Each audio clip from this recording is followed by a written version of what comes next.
بسم اللہ الرحمن الرحیم۔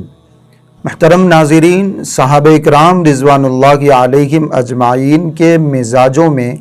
نیکی کرنے کا ایسا شوق تھا، خیر کے کاموں میں حصہ لینے کا ایسا جذبہ تھا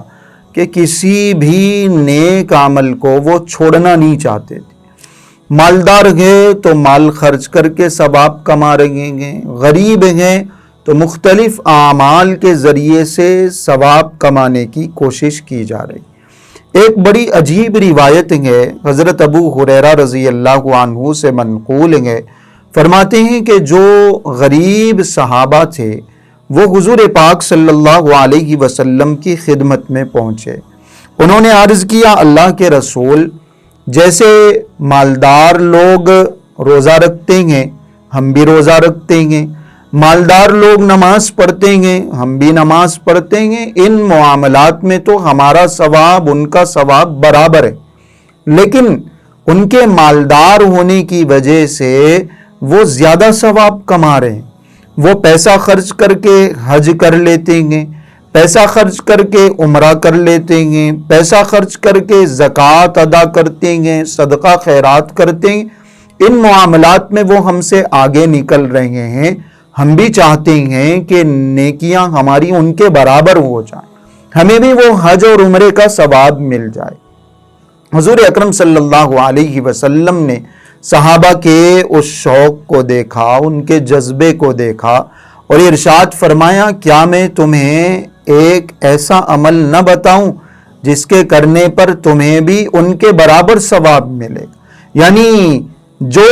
پیسہ وہ خرچ کر رہے ہیں اور پیسہ خرچ کر کے جو اعمال وہ انجام دے رہے ہیں، زکوٰۃ کی ادائیگی، صدقہ خیرات، غریبوں کی مدد اور پھر حج عمرہ، ایسے بڑے بڑے اعمال پیسہ خرچ کر کے وہ مالدار جو ثواب کما رہے ہیں، تم ایک چھوٹے سے عمل کے ذریعے سے وہ ثواب کما سکتے۔ صحابہ نے ارشاد فرمایا، اللہ کے رسول ضرور بتائیے۔ نبی کریم صلی اللہ علیہ وسلم نے وہ عمل بتایا، بڑا آسان عمل ہے، ہم بیٹھے بیٹھے وہ عمل کر سکتے ہیں، بغیر کسی مشقت اور محنت کے وہ نیکی انجام دی جا سکتی ہے، اور ثواب اس کا حج اور عمرے کے برابر، ثواب اس کا مالداروں کے انفاق اور خرچ کے برابر ہے۔ وہ عمل کیا ہے؟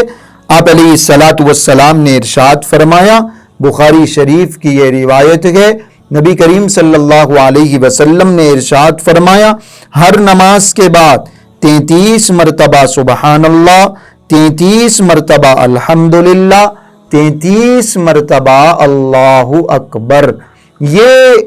3 تسبیحات ہیں، 33 مرتبہ سبحان اللہ، 33 مرتبہ الحمدللہ، 33 مرتبہ اللہ اکبر۔ حضور اکرم صلی اللہ علیہ وسلم نے ارشاد فرمایا، جس نے کسی نماز کے بعد یہ عمل کر لیا، اس ذکر کو اپنا معمول بنا لیا، اسے مالداروں کے حج اور عمرے کے برابر ثواب میں، کوئی آدمی ثواب میں ان سے بڑھ نہیں سکتا،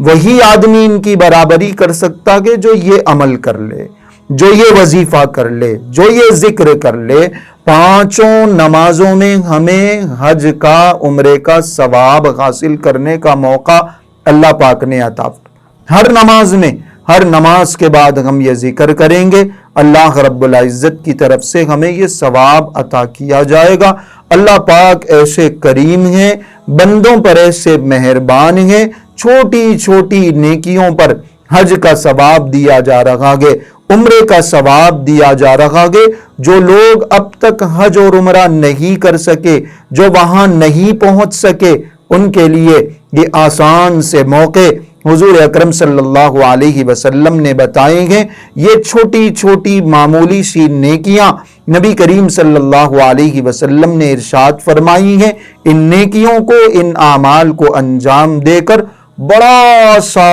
ثواب بھی حاصل کیا جا سکتا ہے۔